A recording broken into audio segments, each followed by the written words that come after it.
Is AI going to destroy the world, or is it the beginning of a new and better era? Stay tuned.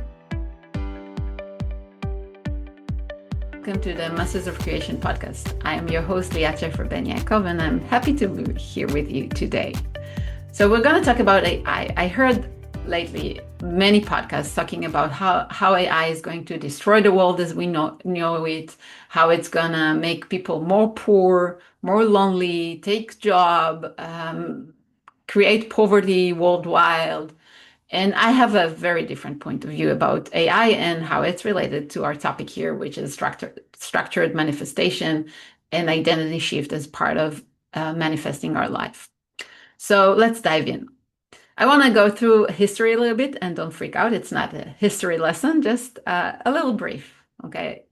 If we look at the human evolution, okay, from the beginning that we know of, okay, one of the things that I talk about in this podcast are the four realms that we live from, which is physical, emotional, mental, and spiritual energy, okay?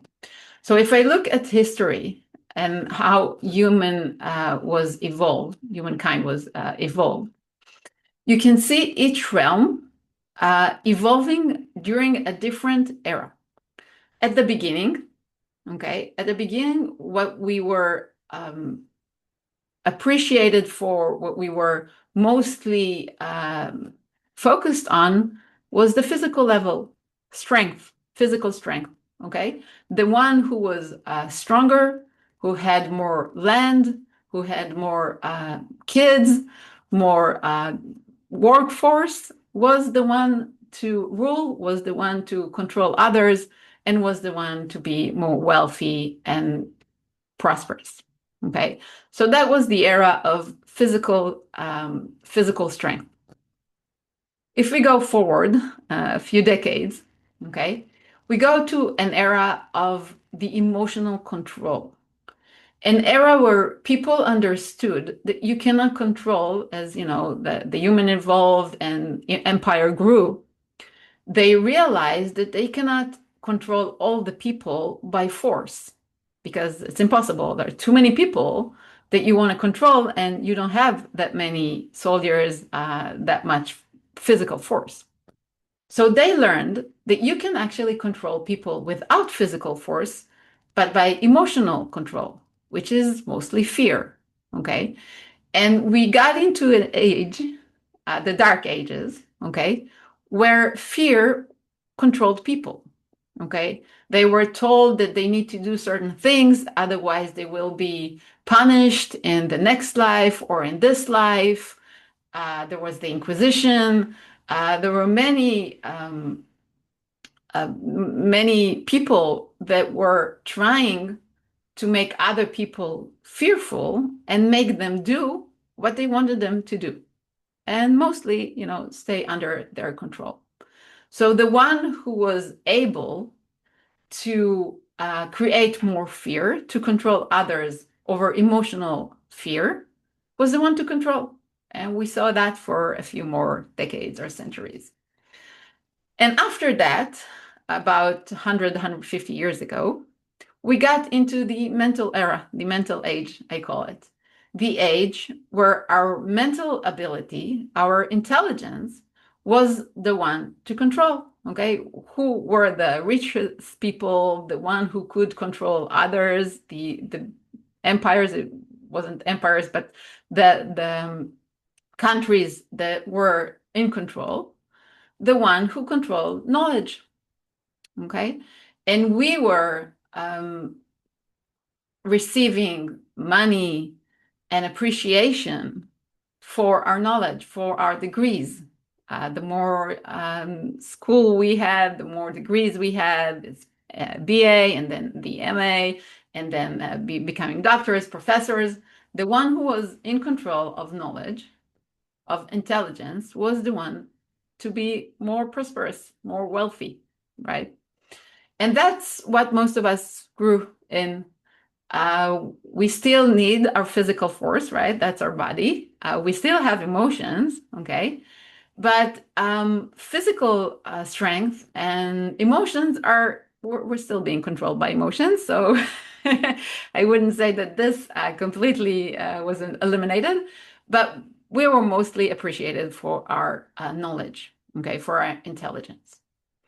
And then we're getting into this age where AI is starting to control work and to control jobs and to control our lives, basically. Okay. And what is AI? It's artificial intelligence. So there are machines now that took our, physical force in the beginning of the 19th century. Now those machines are not just taking our physical force, right? They're taking our intelligence. They're taking our mental force.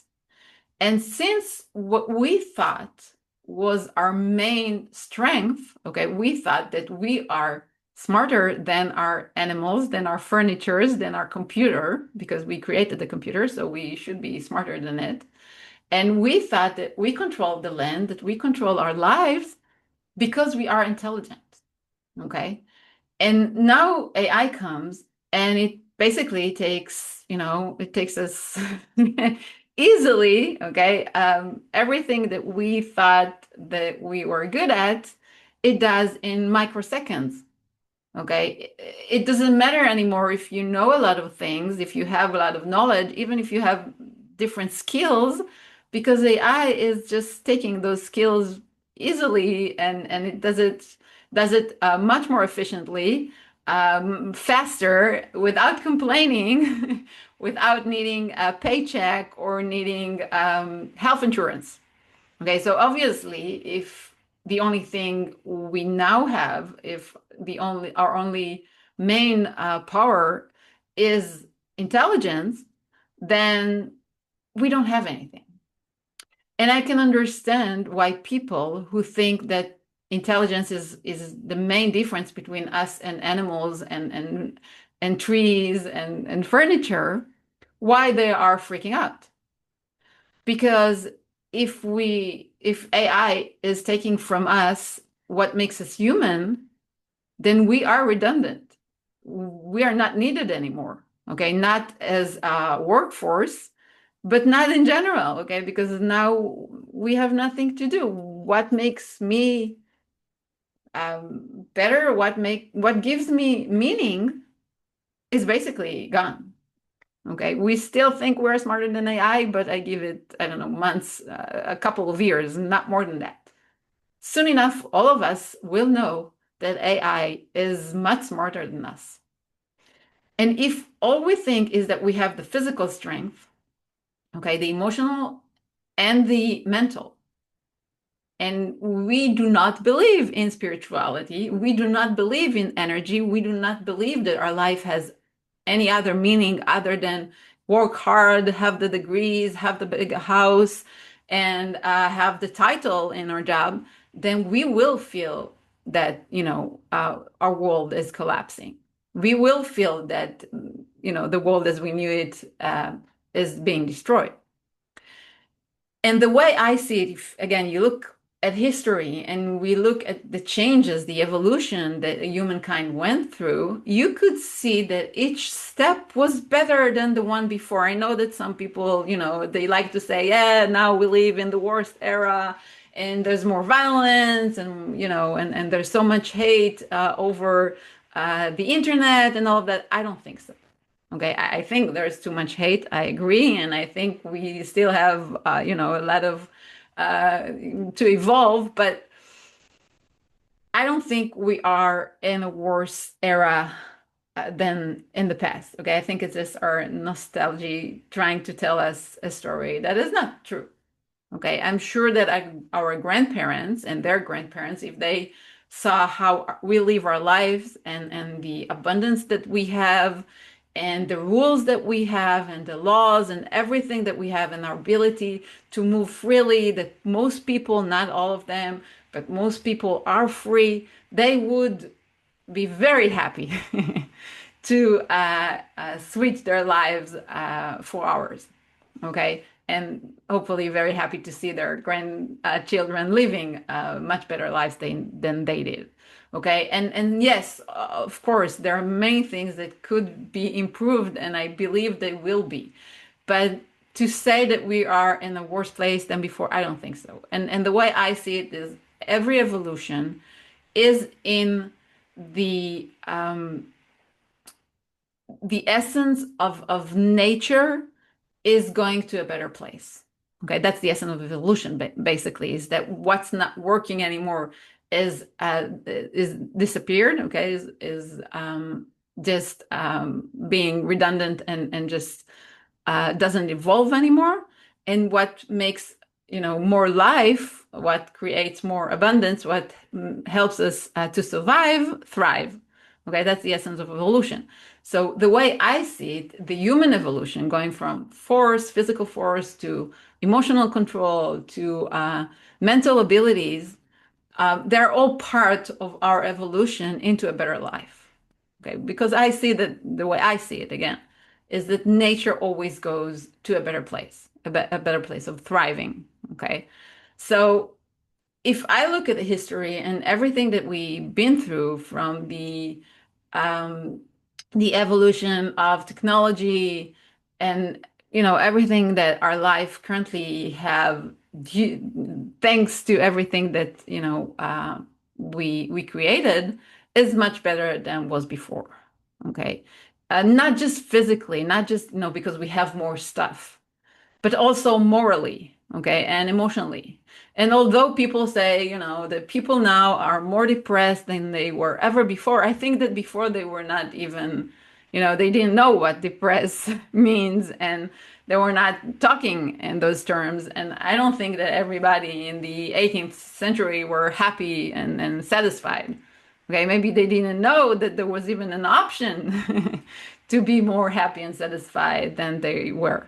Okay, so if I look at evolution and I look at everything that we've been through from the technological revolution and all the changes that we've been through, it's always in the benefit of life, of having more life. And the way I look at AI is part of a revolution. And I'm sure that if you're hearing this podcast, you probably heard of the 3D and 5D and the new age and the Aquarius age and the age of Christ and all of that. And I think AI is actually part of this evolution because the problem was that the problem that we all had in the last 150 years as science evolved is that we killed God. And not God as the one that scared us in the dark ages that we were to fear from, but God as an energy, a conscious energy that has created all there is. And what another thing that we lost in the evolution of science is our spirit. Okay, because if we are all like machines, okay, if we are all like our computers and we have no spirit, we have no soul, there's nothing more than our physical body, which that's what medicine says, and what most science used to say, that we're just the physical atoms of our body and nothing more than that. And what we think is love and what we think is our thoughts and our identity are just neural paths in our mind, are just electromagnetic fields that we think that those are us, but they're just bits and bytes of information. Then I can understand why when you compare a human being, which is only a smart computer, okay, an okay computer, to a supercomputer with AI abilities, you are redundant. Like, okay, well, I'm not better than this computer, and in a couple of months or years, it's going to be much better than I am. And if I have nothing more than that, then I'm humankind is gonna be destroyed because it's not necessary anymore, right? But that what happens now is actually, the way I see it, part of the evolution to take us to the fourth realm, the realm of spirituality and energy. And this is why quantum physics and understanding energy, and the famous sentence from Einstein, E equals mc square, that mass is energy, and we are not mass, we are energy, and we are a conscious, intelligent energy, and we do have something that is called soul, something that is far greater than a physical body, something that will stay here even after our physical body will decay and die, will die and decay, hopefully. Okay. So what happens now because of AI, thanks to AI, is that we are looking for a new meaning of what it means to be a human. We're looking for what is the meaning of life. And what we are now basically going to develop is our energetic abilities. It's our connection to soul, to who we are, to our life purpose. And one of the things that I heard that I really, really like is that what we're going to give to AI is everything that is boring and repetitive that we do not enjoy. And what we're going to focus on is basically what makes us human, what makes us happy.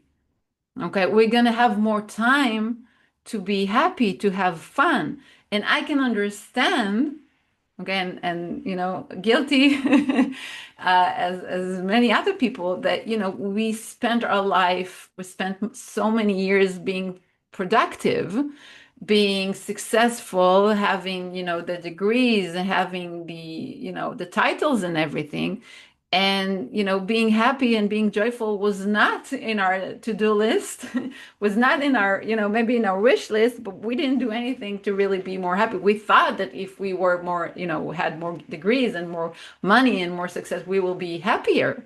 Okay, but we never thought, okay, what makes me really happy? What brings me joy? That was not our to-do list.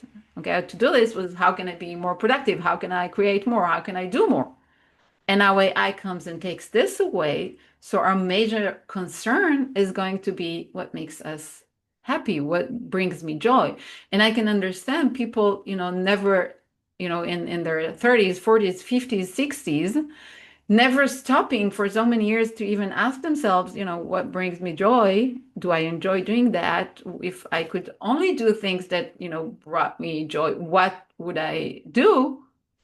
And they never ask themselves this question. I can understand why we are freaking out, because what joy? Isn't it something that, I don't know, I do on a Sunday once in, I don't know, in a blue moon? I don't know what joy means. I never thought about it. I thought that, if I had more money, I will be more joyful. If my business would grow, I'd be more joyful. I'd be more happy. I would be more satisfied. But I never went to think, regardless of everything that I do and have, what brings me joy. And what AI is going to take us is exactly there to ask us, okay, so, you don't need to do anything. Think of a world. Can you imagine a world that you don't need to do anything?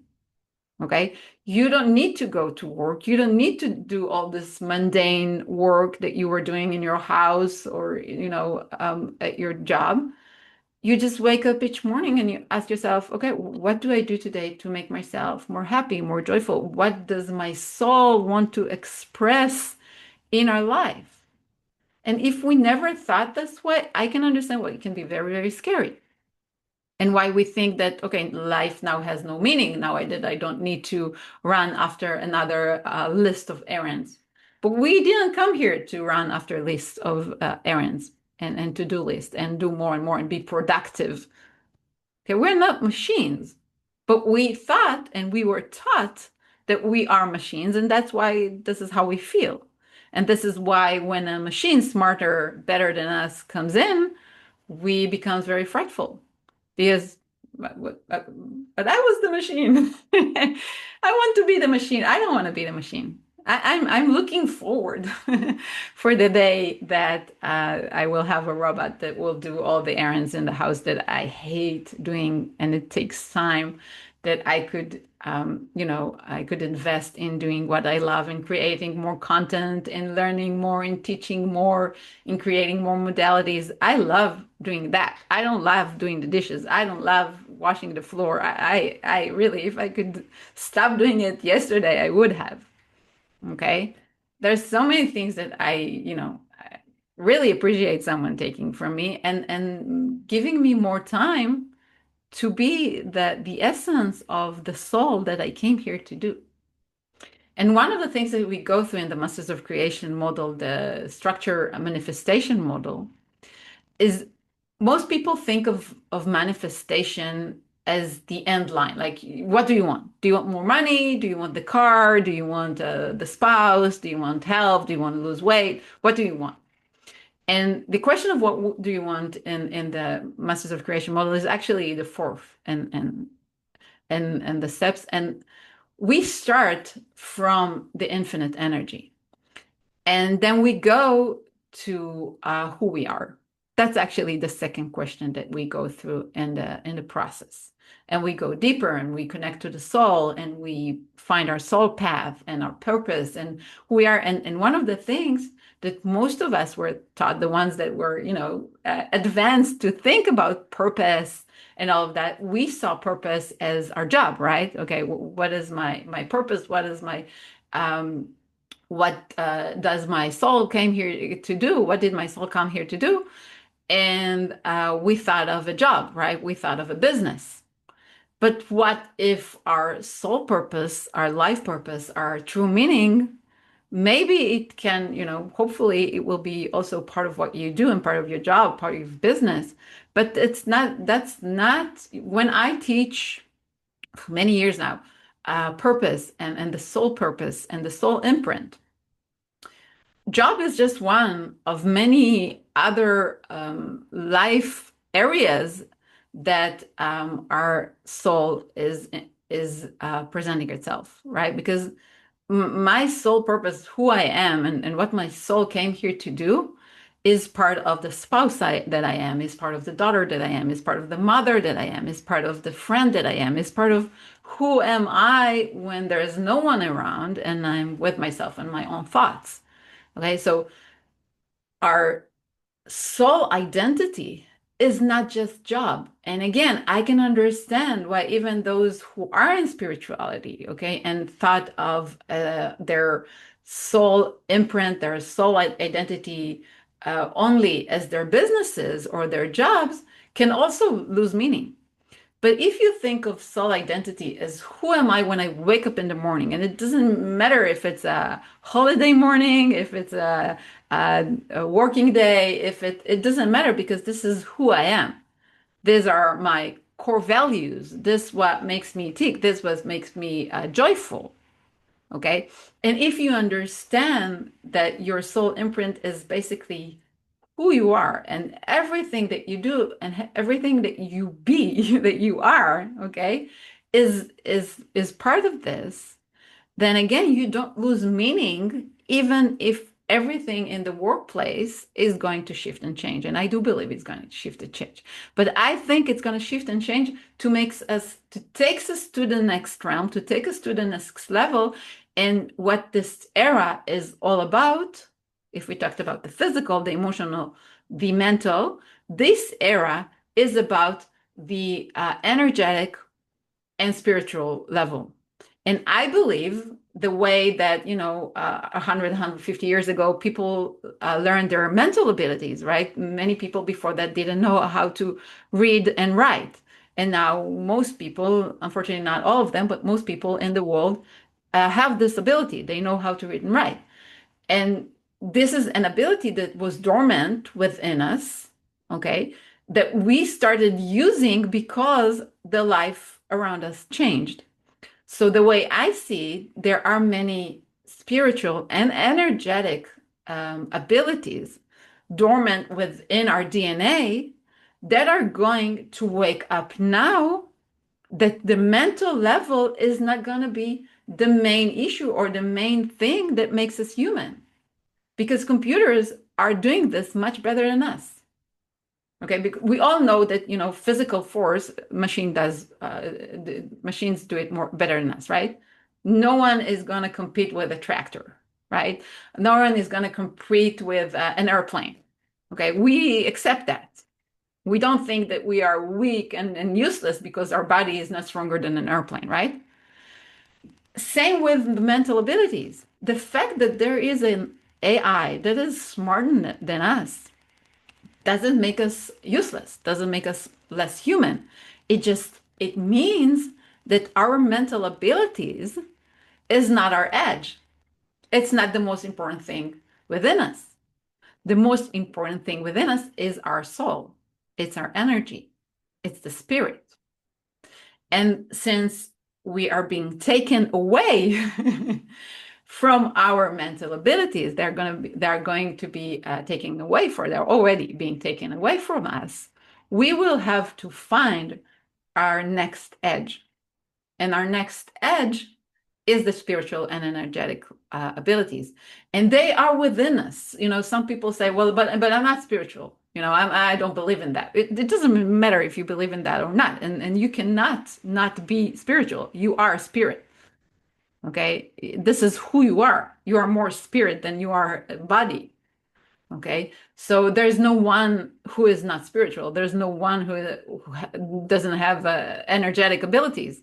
There might not be aware of them. They might not use them consciously, but they are there. Okay, and the same way that in the last 100 150 years most people learn how to read and write, I believe that in the next, I don't know how many years, we are going to find out and practice our spiritual and energetic abilities, all kinds of crazy stuff that I believe that we can do, but it's just lying dormant within our DNA since we didn't use it. Okay, so I personally, I have to say, I'm super excited. First, because I'm looking for the robots to take all the chores away from me and all the things that are mundane. I hate to do mundane work, so I'm very happy for that, and already giving AI everything I can. But I'm much more excited because I know that we are going to find out um, personally and collectively much more abilities that we were not even aware that we have them. And I'm so excited to find out, what is dormant within our DNA, because 90% of our DNA, which is called junk DNA, is not junk DNA. It's dormant DNA with our unique abilities. And it begins to wake up now. And I am super excited for that. So back to the question that I started with, is AI going to destroy the world or create a new era? I believe that AI is going to change the world as we know it. And I believe that AI is part of the revolution and evolution of humankind that we are entering. I wouldn't say regardless, because I think everything is always woven with each other, but AI is part of this evolution. And there's a reason why AI is surging now, at the same time that our ancestors and all kinds of prophets were talking about humankind going through a step, going through a jump in their spirituality, in their spiritual abilities. So I think everything is woven together and going together hand by hand, and actually they help each other to you know to expand. So I'm very excited for AI, very excited for everything I can give AI away, and mostly for what we are going to find out, that who we really are and what we are really capable of is going to unfold as we stop thinking ourselves only as thinking machines, but as energetic spiritual beings living a life that its main purpose is becoming more happy, joyful, and basically giving to the world the unique gifts that our soul came here to give. So, as always, I invite you to share with me your intakes and what you think AI is going to do to the world, and whether you think it's going to be going to destroy our world or make it a much better one. So share with me your insight. Don't forget to follow and subscribe, and I'll see you in our next episode. See you soon. Thank you for being with us. I invite you to share your key takeaways and insights from this episode, and to send in your questions about manifestation for upcoming episodes. If you haven't subscribed to our channel yet, we'd love for you to join us. Your support helps us spread the message and create a meaningful global impact. See you next time.